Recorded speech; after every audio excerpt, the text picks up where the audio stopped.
All India Association of Bank Employees officer to call for a nationwide Grameen Bank strike on 23rd of this month and 27 to 28 of March with 8-point demands. Tripura Grameen Bank Officers Union General Secretary Sanjay Das said this at a press conference in Agartala on Wednesday.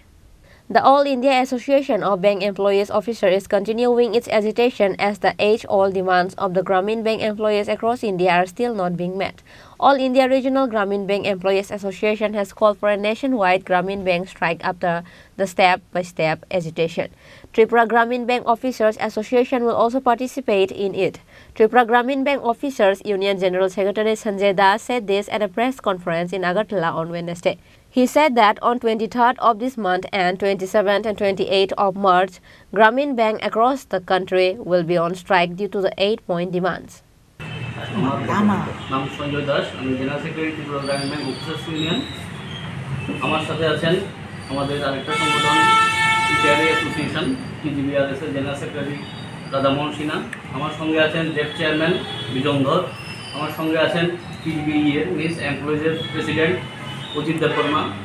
আছেন সঙ্গে TGB ওয়ুর president Siddharth Shankar Debray এবং টিজিবিআরএস এর treasurer বিকাশ দেবনাথ। আজকে মূলত আমাদের all India সংগঠন এআইএফবিএ ডাকে সারা ভারতব্যাপী গ্রামীণ ব্যাংকগুলোকে ধর্মঘটের ডাক দেওয়া হয়েছে 8টা দাবি নিয়ে। এই কর্মসূচি অ্যাকচুয়ালি 2-3 মাস আগে থেকেই শুরু হয়েছে। আমরা government of India, NABARD, TFS, আমাদের যে স্পন্সর ব্যাংক সবাইকে আমাদের এডুকেশন নোটিশ সার্ভ করা হয়েছে। বিভিন্ন কর্মসূচি ছিল। ফার্স্ট কর্মসূচি শুরু হয়েছে দিল্লিতে, একটা যন্ত্র মন্ত্রে আমাদের ধর্ণা প্রোগ্রাম ছিল, সেটাতে আমরা পার্টিসিপেট করেছি ত্রিপুরা ইউনিট থেকেও। তারপর বিভিন্ন জায়গাতে স্টেট লেভেল ধর্ণা ছিল, ইউনিট লেভেল ধর্ণা ছিল। আমরা মেমোরেন্ডাম সাবমিট করেছি আমাদের মাননীয় চেয়ারম্যানের কাছে, নাবার্ডের কাছে। ওই কর্মসূচি হিসেবে আগামী 23শে ফেব্রুয়ারি একদিনে ধর্মঘট এবং সামনে 27 এবং 28 মার্চ 2 দিনের ধর্মঘটে ডাক দেওয়া হয়েছে আমাদের অল ইন্ডিয়া বডি থেকে। মেইন যে দাবিগুলো 8 দফা দাবির মধ্যে মূলত যে দাবিটা, এগুলো সব অনেক আগে থেকে লং পেন্ডিং ডিমান্ড। শুধু আমাদের ত্রিপুরা গ্রামীণ ব্যাংকের নয়, সারা ভারত গ্রামীণ ব্যাংকের কর্মচারীদের এই ডিমান্ড। মূলত প্রথম যেটা ডিমান্ড হচ্ছে আমাদের প্রমোশন রুলস, প্রমোশন পলিসিটাকে মডিফাই করতে হবে। প্রমোশন পলিসি প্রথমে ছিল না, আমাদের সংগঠন আন্দোলন করে একটা পলিসি ফ্রেম করেছে।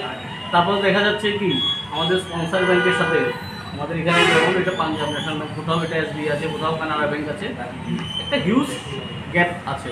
আমরা একটা ক্যাডার থেকে প্রমোশন পেয়েছি, আমাদেরকে 7 থেকে 8 বছর একটা ক্যাডারে দেখতে হচ্ছে। স্কেল অ্যাসিস্ট্যান্ট ম্যানেজার থেকে ম্যানেজার থেকে সিনিয়র ম্যানেজার, একটা পোস্টে আমাদের 7 থেকে 8 বছর কাজ করতে হচ্ছে। তারপরে গিয়ে প্রমোশনের সুযোগ হচ্ছে, সুযোগ হলেও প্রপারলি ভ্যাকেন্সি আসে না। পাশাপাশি দেখা যাচ্ছে আমাদের স্পন্সর ব্যাংক যারা আমাদের মালিকানায় আছে, ওদের এখানে 2-3 বছরে পরপর কিন্তু ফ্রিকুয়েন্টলি সবাই প্রমোশন হচ্ছে। তো আজকের দিনে যারা নিউ জেনারেশন, আমাদের ব্যাংকের ম্যাক্সিমাম অলমোস্ট 80% উপর সব ইয়ং জেনারেশান। 2010-এর পর থেকে সবাই অল ইন্ডিয়া পরীক্ষা IBBS কমপ্লিট করে এসেছি।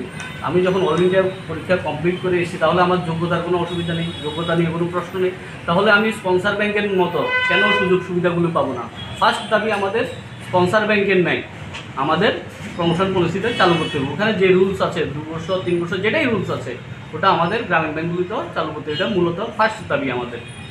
দ্বিতীয় আরেকটা দাবি হচ্ছে, দীর্ঘদিন যাবৎ আমাদের ব্যাংকে, ত্রিপুরা গ্রামীণ ব্যাংকের কথাই বলি, দীর্ঘদিন যাবৎ অফিসে স্ট্যান্ড মাল্টিপারপাস, যেটাকে আমরা অনেকে হয়তো এই গ্রুপ ডি পোস্ট বললে সহজে বুঝতে পারবেন, নিয়োগ হচ্ছে না। কী হচ্ছে, ডেলি রেটেড ওয়ার্কাররা আছে, অনেক লড়াই আন্দোলন করে আমাদের সংগঠন, মূলত এমপ্লয়িজের যে সংগঠনটা, আমরাও আসি যে জ্যাপের ব্যানারে, বাট মূলত এমপ্লয়িজের সংগঠন লড়াই আন্দোলন করে ওদের কিছুদিন আগে বেতন ভাতা বৃদ্ধি করেছে, যে ডেলি 400 থেকে 490 টাকা করেছে।